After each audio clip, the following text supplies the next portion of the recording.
मुख्यमंत्री पुष्कर सिंह धामी ने खिलाड़ियों को दी सौगात। मुख्यमंत्री खिलाड़ी प्रोत्साहन योजना का किया शुभारंभ। 14 से 23 वर्ष तक के खिलाड़ियों को हर महीने मिलेगा 2000 खेल छात्रवृत्ति प्रोत्साहन।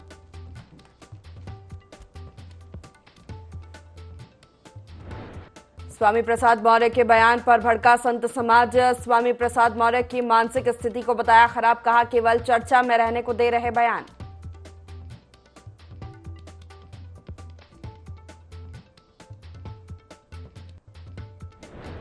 उत्तरकाशी में 40 साल के इंतजार के बाद गांव की सड़क का शुभारंभ। ढोल नगाड़े के साथ झूमे ग्रामीण। कोर्ट के आदेश के बाद हुआ सड़क का उद्घाटन।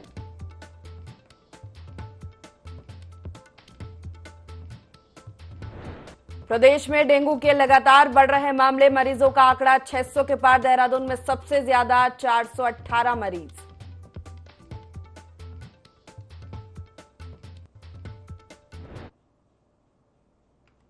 नमस्कार, बहुत स्वागत है आपका। देवभूमि लाइव देख रहे हैं आप। मैं हूं आपके साथ प्रेषिता शर्मा। बुलेटिन की शुरुआत करते रोशनाबाद के जिला कलेक्ट्रेट में डीएम और एसएसपी ने पॉड टैक्सी योजना को लेकर व्यापारियों, तीर्थ पुरोहितों और होटल व्यवसायियों की बैठक बुलाई, जिसमें सभी संगठनों ने पॉड टैक्सी योजना का विरोध किया और योजना को शहर से बाहर ले जाने की मांग की। तीर्थ पुरोहितों का कहना है कि हरिद्वार की भौगोलिक परिस्थिति ऐसी नहीं है जहां इस योजना को लाया जा सके, क्योंकि जहां से पॉड टैक्सी का रूट निर्धारित हुआ है उस मार्ग पर सबसे ज्यादा यातायात का दबाव रहता है। साथ ही कहा कि हर की पौड़ी जाने वाले इस मार्ग पर व्यापार चौपट हो जाएगा। खुला विरोध है। पीआरडी परियोजना का पूर्णतः अभी से नहीं 2 साल पहले से विरोध करते आए हैं और इसका मुख्य कारण है कि जो पीआरडी परियोजना जिसने भी लागू करी है, इसका जो रूट है वो बहुत ही अशोभनीय और गलत है, क्योंकि जिस जगह से ये रूट ले जाने की प्लानिंग कर रहे हैं वो रूट जो है हरिद्वार की भौगोलिक स्थिति को देख के नहीं है। जिलाधिकारी महोदय ने इसके लिए बैठक बुलाई थी पोर्ट कार के लिए, और यहाँ जो पोर्ट कार कंपनी जो है उससे संबंधित सभी अधिकारी उपस्थित थे और सभी हरिद्वार के जो प्रमुख व्यापारी हैं, व्यापारिक नेता हैं, गंगा सभा और अन्य सभी नेतागण यहाँ उपस्थित थे और सबने अपनी अपनी बातें रखी हैं। लेकिन निश्चित रूप से ये जो पॉडकार योजना है ये हरिद्वार के धार्मिक दृष्टि से, व्यवहारिक दृष्टि से अत्यंत ही नुकसानदेह योजना है। निश्चित रूप से इसका नुकसान हरिद्वार की पौराणिकता को, हरिद्वार की धार्मिक नगरी को, अपनी जो विश्वविख्यात इसकी अपनी मान मर्यादा है उसको ध्वस्त करेगा। व्यापारियों द्वारा शासन को पत्र लिखा था और शासन के निर्देश पे ही आज जितने भी स्टेक होल्डर्स हैं, आपका सारे व्यापार मंडल के सभी सदस्यगण, धर्मशाला एसोसिएशन के जितने भी मेंबर्स हैं और होटल एसोसिएशन के जितने मेंबर्स हैं, उनके साथ हमने कंपनी के साथ वार्ता कराई थी। व्यापारी और जितने भी स्टेक होल्डर्स ने एक आशंका जताई कि जो ये रूट इसका प्रपोज्ड है उसकी वजह से दिक्कत होगी। कंपनी वालों ने जो अपनी बातें रखी हैं उसको मिलाते हुए फिर हम शासन को दोनों का निचोड़ हम लोग जरूर भेजेंगे। समाजवादी पार्टी के प्रदेश अध्यक्ष शंभू प्रसाद नौटियाल ने भाजपा और कांग्रेस पर जमकर निशाना साधा और दोनों ही पार्टियों पर पहाड़ के लोगों के साथ छल करने का आरोप लगाया। स्थानीय लोगों ने बागेश्वर उपचुनाव में पार्टी प्रत्याशी भगवती प्रसाद त्रिकोटी को वोट देने की अपील की।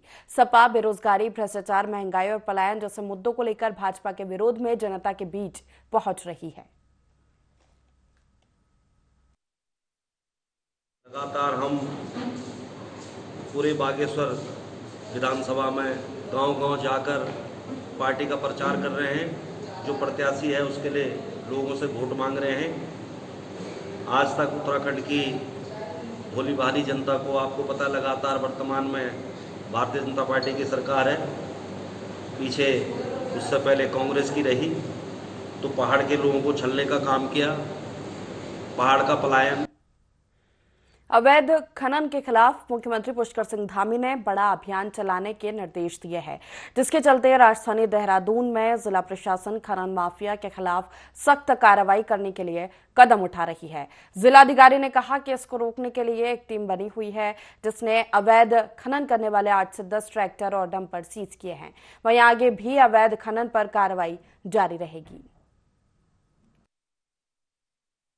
एंटी माइनिंग टीम बनी हुई है जो कि एसडीएम की अध्यक्षता में बनी हुई है, और अभी क्योंकि बरसात का सीज़न है, एज ऑफ नाउ तो कहीं खनन नहीं हो रहा है, लेकिन क्योंकि बीच बीच में शिकायतें आती रहती हैं कि नदी में से कहीं ना कहीं ट्रैक्टर ट्रॉलियाँ चल रही हैं, तो हमारी टीम रात को भी जाती है। कल भी कार्रवाई हुई है, करीबन 8-10 कल भी ट्रैक्टर ट्रॉलीज और डंपर सीज किए गए, और उससे पहले भी डेली बेसिस पे हमारी टीम जा जाके कार्रवाई कर रही है। डोईवाला में भारत सरकार की नया शहर बसाने की योजना और डोईवाला शुगर मिल को बंद कर बेचने जैसी खबरों के सामने आने के बाद से ही किसान और क्षेत्र के तमाम लोग शासन और प्रशासन के खिलाफ विरोध प्रदर्शन कर रहे हैं। तो वही डोईवाला संयुक्त किसान मोर्चा ने बैठक कर विधानसभा सत्र के दौरान विधानसभा घेराव की रणनीति बनाते हुए चर्चा की। सत्र के दौरान देहरादून और हरिद्वार के तमाम किसान नेता राकेश टिकैत के नेतृत्व में विधानसभा कूच करेंगे। को बंद करना एक बहुत ही बड़ा दुर्भाग्य है यहाँ के किसान के लिए कि यदि ये मिल बंद होती है तो यहाँ के किसान का ही दुर्भाग्य कह लीजिए, क्योंकि यहाँ पर जो मंडियाँ हैं खास करके ये जिला देहरादून क्षेत्र में कोई ऐसी मंडी नहीं है जहाँ पर कोई हम अपना फसल ले जाए, और कोई ऐसी वो नहीं है जहाँ हम अपनी फसल का कि सरकार का कोई जिम्मेदार आदमी, सरकार का कोई ऐसा नुमाइंदा हमारे बीच में आए जो इस बात को हमें सही ढंग से कह सके कि ऐसा कुछ नहीं है, और उस चीज़ की हमें कोई ना कोई ऐसी रिटर्न में दे दे। जो 5 तारीख से विधानसभा सत्र शुरू होने जा रहा है, हरिद्वार, डोईवाला और देहरादून का जितना गन्ना उपजाऊ क्षेत्र है हिमाचल प्रदेश से, जिनका गन्ना डोईवाला फैक्ट्री में आता था, क्षेत्र का किसान भयभीत है कि हमारी जमीनों का, हमारे घर का, हमारे मकान का क्या होगा। सेम मुद्दा हरिद्वार के किसानों का है। बाढ़ ने उनकी खेती पर प्रभावित कर दी, खेत जो है नदियों का रूप ले गए। आरएसएस प्रमुख मोहन भागवत इन दिनों हरिद्वार के दौरे पर है, जहां वे देव संस्कृति विश्वविद्यालय में आयोजित व्याख्यान माला कार्यक्रम में शामिल हुए। इस दौरान उन्होंने कहा कि हमें स्वार्थ के लिए नहीं बल्कि कुटुंब के लिए जीना है। पर्यावरण और प्रकृति हमारी माता है, इसका दोहन ठीक नहीं। साथ ही कहा कि वसुधैव कुटुंबकम की परिकल्पना तभी साकार होगी जब धर्म और जाति से ऊपर उठकर मनुष्य अपने आप को मनुष्य समझे। यही नहीं, जीव जंतु और पेड़ पौधों को भी जीव समझे। भारत का ज्ञान विश्व कल्याण के लिए है।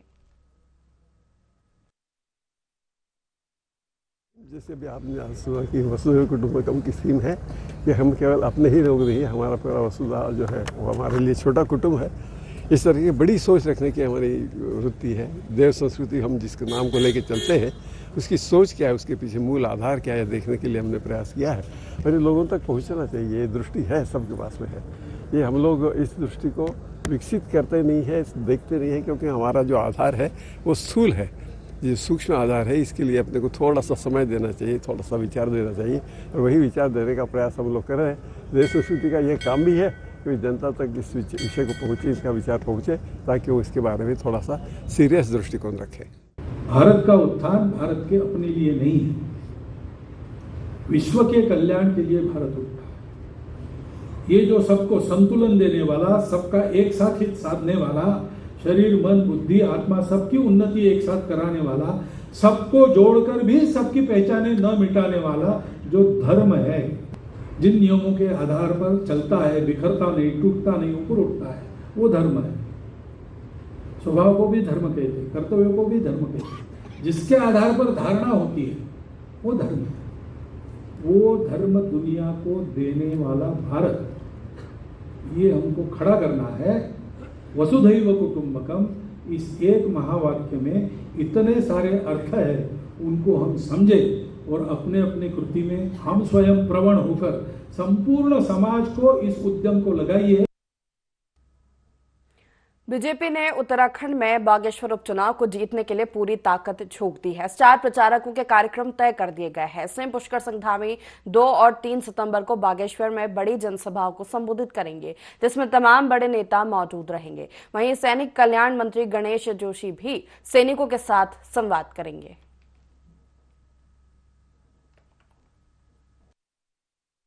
माननीय मुख्यमंत्री नामांकन में गए थे, उसके बाद वर्चुअल एक सभा उनकी हुई है। उस वर्चुअल सभा में वहाँ के जो नगर पालिका के चेयरमैन थे, उन्होंने भारतीय जनता पार्टी संस्था ली।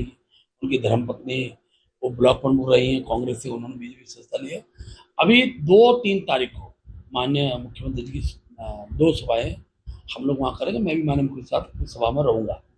इसके अलावा हमारे जो प्रदेश सरकार के मंत्री जो हमने स्टाफ प्रचारक रूप में जिनका नाम हमने रखा हुआ है, उनमें धन सिंह रावत जी का प्रवास 31 और 1 तारीख को रहने वाला है। हमारे प्रभारी दुष्यंत गौतम जी वहाँ से होकर आए हैं। आज हमारी सह प्रवासी प्रभारी रेखा वर्मा जी वहाँ पहुँच चुकी हैं। इसके साथ साथ गणेश जोशी जी का कार्यक्रम 2-3 तारीख को हमने वहाँ रखा है। सैनिकों के बीच में उनकी बैठकें होंगी। सरस्वती शिशु मंदिर की जनपद स्तरीय खेलकूद एवं बौद्धिक संवर्धन प्रतियोगिता का समापन हो गया। इस प्रतियोगिता में छात्र छात्राओं ने बढ़ चढ़कर हिस्सा लिया। प्रतियोगिता में प्रथम आए छात्र छात्राएं राज्य स्तरीय प्रतियोगिता में भाग लेंगे। प्रतियोगिता के समापन पर सांस्कृतिक आयोजन भी किया गया। खबर लक्सर से है, जहां कई सालों से बाईपास रेल मार्ग की रेलगाड़ियों के लक्सर जंक्शन रेलवे स्टेशन पर नियमित ठहराव और मुख्य द्वार की व्यवस्था को लेकर क्षेत्र के कई संगठन मांग कर चुके हैं। इतना ही नहीं बल्कि कांग्रेस और भाजपा के शासनकाल में भी सियासी दिग्गजों और लगभग क्षेत्र के तमाम रसूखदारों ने रेलवे और सरकार तक इस मुद्दे को पहुंचाया था, लेकिन अब तक समस्या का समाधान नहीं हुआ है। वहीं कुछ महीने पहले अनगिनत संगठनों ने मिलकर गठित हुई संयुक्त संघर्ष समिति भी रेलवे और सरकार के सामने से लेकर नाकाफी साबित हो चुकी है। अब भारतीय किसान यूनियन रेलवे और सरकार के साथ आर पार की लड़ाई का मूड बनाकर अपनी रणनीति तैयार कर चुकी है। किसान तोमर जो है हमारी संगठन, इससे हम जुड़े हुए हैं और जिला अध्यक्ष का हमारे पर पद है। जो रेल जो है बाईपास जाती है, उस रेल को हम लक्सर से जुड़ाने का काम कर रहे हैं। अगर नहीं सरकार जोड़ती है तो हम यहाँ पर बाईपास पर बैठ जाएंगे, लेकिन हटने के नहीं। और रेल मंत्री तक भी चाहे हमें जाना पड़ो, लेकिन किसानों को ये रेल बाईपास से रोक कर लक्सर स्टेशन से रुकवा कर चलाएंगे। हमारा और हमारे भारतीय किसान यूनियन तोमर परिवार का कि जो हमारे यहाँ रेलवे स्टेशन पे अरबों खरबों रुपए का पैसा लगा हुआ है, यहाँ पे सौंदर्यीकरण किया गया है इसका, पर यहाँ पे रेल आती जाती नहीं, बाईपास से निकल जाती है। हम यही चाहते करेंगे कि यहाँ पे रेल आए और कोशिश यही करेंगे कि रेल मंगवाएंगे। यहाँ पे हमारी रणनीति बनकर तैयार हो चुकी है सभी किसानों की, और हम ये चाहते हैं कि जो हमारा रेल का मुद्दा है ये बहुत ज्वलनशील है। जल्द से जल्द अगर ये सोल्व नहीं हो रहा है तो हम एक रणनीति के तहत एक बड़े उग्र आंदोलन को तैयार करके जो हमारा रेलवे बाईपास है वहां पर चक्का जाम करने का काम करेंगे। बात करिए राष्ट्रीय अध्यक्ष जी से अपने, और उनसे हमने सुलह भी कर लिया, रणनीति भी इस पर बन चुकी है। अगर इसे जल्दी से जल्दी शासन प्रशासन सरकार सॉर्ट आउट नहीं करती है मामले को, तो एक बहुत बड़ा आंदोलन हम यहाँ करेंगे और रेलवे का जो बाईपास है उसका चक्का भी जाम करने का काम करेंगे। उसकी रणनीति बनाकर हमने तैयार कर दी है। इस रेलवे स्टेशन से 2 विधानसभा जुड़ती है, लक्सर और खानपुर। इस पर बहुत बड़ी राजनीति हो चुकी है, बड़े बड़े नेता आ चुके हैं, लेकिन हमारा संगठन जो बाईपास से होते रेल निकलती है, हमारा संगठन उनको लक्सर से होते हुए संचालित करने का काम कराएगा। इसमें अगर सरकार हमारा सहयोग करती है तो बहुत अच्छा है, नहीं तो हम यहाँ पर सरकार का नेताओं का बहिष्कार करेंगे, किसी को क्षेत्र में घुसने नहीं देंगे। लोहाघाट खेतीखान मुख्य मार्ग में बने गड्ढे वाहन चालकों और लोगों के लिए मुसीबत बने हुए हैं। मुख्य सड़क में बने गड्ढों के कारण वाहन चालकों को वाहन चलाने में काफी दिक्कतों का सामना करना पड़ रहा है। वाहन चालकों ने मनोज पड़तियाल के नेतृत्व में पीडब्ल्यूडी लोहाघाट के अधिशासी अभियंता संजय चौहान को ज्ञापन सौंपा और समस्या के समाधान की मांग की। इस दौरान मनोज पड़तियाल और वाहन चालकों ने कहा कि लोहाघाट से लेकर खेतीखान तक सड़क में जगह जगह गड्ढे हो चुके हैं। नालियां बंद होने से सड़कों पर पानी बहता है।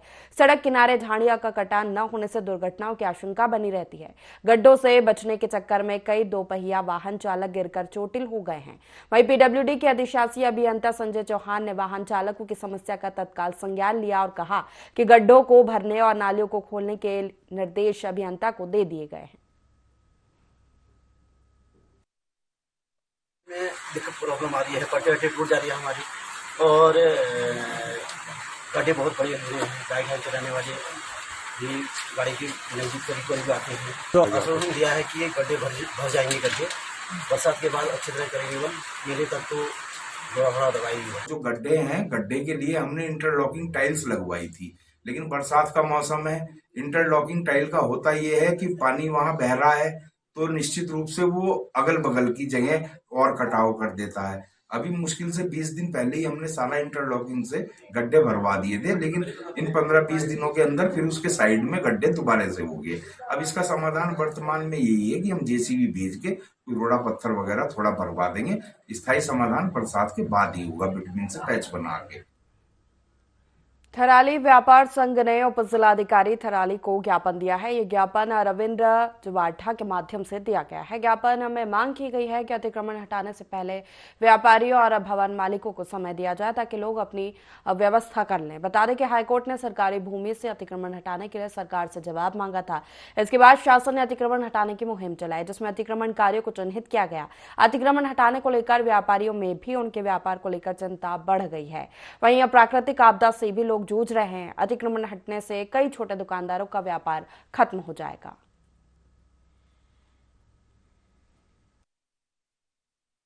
का जो बाजार है, लगभग हमारे जो दुकानदार हैं यहाँ पे लगभग 60-70 सालों की पीढ़ियों से यहाँ पे दुकानदारी कर रहे हैं। अब कह रहे हैं कि भाई अतिक्रमण है, हटाना है, ये है।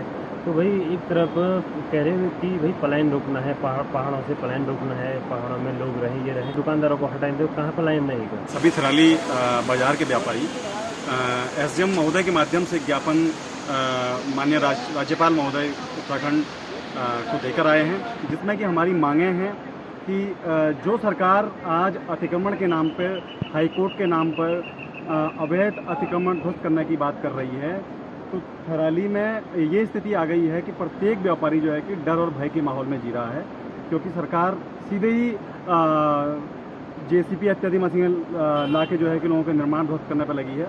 जबकि हम 100 सालों से, 50, 60, 70 सालों से यहाँ पे हम लोग रह रहे हैं, हमारी दुकानें हैं, हमारी मकान हैं। तो इस तरीके से हमारा सीधे सरकार को यही ज्ञापन दिया हमने कि भाई हमारी रोजी रोटी की व्यवस्था पहले की जाए, बाद में अतिक्रमण ध्वस्त करने की बात की जाए। उधम सिंह नगर के सुरई वन रेंज के जंगल में उस वक्त हड़कंप मच गया जब जंगल में घास लेने गए एक व्यक्ति को बाघ ने अपनाने वाला बना लिया, जिसके बाद आसपास के ग्रामीणों में दहशत का माहौल बन गया। इस बीच सूचना पर वन विभाग की टीम पहुंची, जहां उन्होंने शव को बाघ के कब्जे से छुड़ाने में सफलता पाई और शव को पोस्टमार्टम के लिए भिजवा दिया। बता दें कि क्षेत्र में अब तक बाघ के हमले में 6 लोगों की मौत हो गई है और वहीं 20 लोग घायल हुए हैं।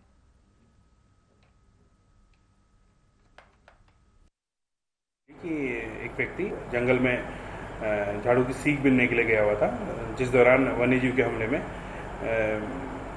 वन्यजीव द्वारा हमला करके उसे जंगल में ले जाया गया है, जिसकी ढूंढ खोज हेतु वन क्षेत्र अधिकारी अपनी टीम लेकर रवाना हुए और जंगल में ढूंढ खोज के उपरांत झाड़ियों में उक्त व्यक्ति का शव बरामद हुआ।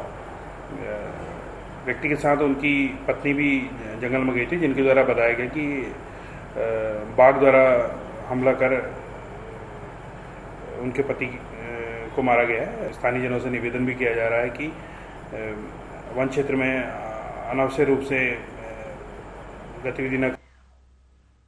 रक्षाबंधन पर लोहाघाट के चौमेल क्षेत्र के चामी गांव में भगवती मंदिर में लगने वाले मेले के पूर्व कलश यात्रा निकाली गई। कलश यात्रा में महिलाओं ने बड़ी संख्या में हिस्सा लिया। इस आयोजन में भाजपा प्रदेश कार्यकारिणी सदस्य सतीश पांडे भी शामिल हुए। मेला समिति अध्यक्ष अशोक महर ने बताया कि कलश यात्रा चामी गांव से लेकर भगवती मंदिर तक निकाली गई। उन्होंने कहा 5 दिवसीय मेले में बच्चों की कई सांस्कृतिक, शैक्षिक और खेलकूद प्रतियोगिता आयोजित कराई जाएगी। मेले में सांस्कृतिक कार्यक्रम भी आयोजित किए जाएंगे। 31 अगस्त को विशाल मेले और भंडारे के साथ मेले का समापन होगा।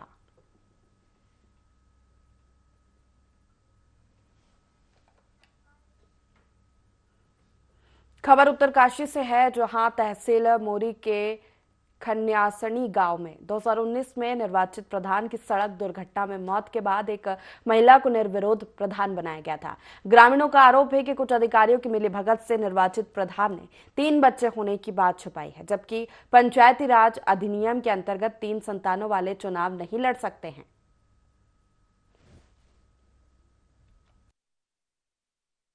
गांव में जो है श्रीमती अनीता देवी, जिसके 3 बच्चे हैं, वो वर्तमान में प्रधान कार्यरत हैं। उस विषय में हमने जो है एक शिकायती पत्र पहले हमने किसके माध्यम से यहाँ दिया था, उस पर क्या विवेचना कोई जांच हुई या नहीं हुई हमें अभी पता नहीं है। उसके बारे में कोई सूचना हम तक नहीं आई है। और आज हम जो है फिर से जिला अधिकारी के पास जो है शिकायत को लेकर आए हैं। तो हम चाहते हैं कि इसमें उचित कार्रवाई हो और जल्द से जल्द इसमें कार्रवाई चाहते हैं। मोरी ब्लॉक के अंदर में एक खनसानी गांव है, उसमें एक प्रधान जो है जबकि उसके 3 बच्चे बताए जा रहे हैं, जबकि पंचायत राज एक्ट के तहत जो है 3 बच्चों को इलेक्शन लड़ना जो है बाधित था। और उसके बावजूद भी उस महिला ने 3 बच्चों के होते भी जो है प्रधान का जो है 4 साल कार्यकाल जो है कर भी दिया है। तो ये बहुत गंभीर विषय है और हम चाहते हैं कि ऐसे मामले जो सामने आ रहे हैं उन पर जो है सख्त कार्रवाई हो जाए। खनसियानी गांव है तो उसके संबंध में तो उसमें सिविल साहब से हम जाँच कराएंगे उसमें। और इनके द्वारा ये भी बताया है कि पूर्व में इन्होंने कोई आवेदन पत्र दिया था इनके द्वारा, यदि उसमें कोई कार्रवाई हुई है पेंडिंग है तो उसके संबंध में अवगत कराएंगे। राष्ट्रीय खेल दिवस के अवसर पर महिला सशक्तिकरण और बाल विकास विभाग उत्तराखंड ने मानसी नेगी को पुरस्कार दिया। चमोली पुलिस उपाधीक्षक नताशा सिंह और बाल विकास विभाग की बेटी बचाओ बेटी पढ़ाओ की जिला समन्वयक मंजू खत्री ने पुरस्कार दिया। वहीं दूसरी ओर जिला प्रशासन और खेल विभाग ने अंतर्राष्ट्रीय खिलाड़ी मनीष रावत और मानसी नेगी को खेल दिवस के अवसर पर सम्मानित किया। जिलाधिकारी हिमांशु खुराना ने स्मृति चिन्ह देकर दोनों खिलाड़ियों को सम्मानित किया। इसके साथ ही दोनों खिलाड़ियों ने स्पोर्ट्स स्टेडियम में आयोजित 3 दिवसीय जिला खेलकूद प्रतियोगिता का शुभारंभ कर क्रॉस कंट्री दौड़ के विजेताओं को पुरस्कृत किया।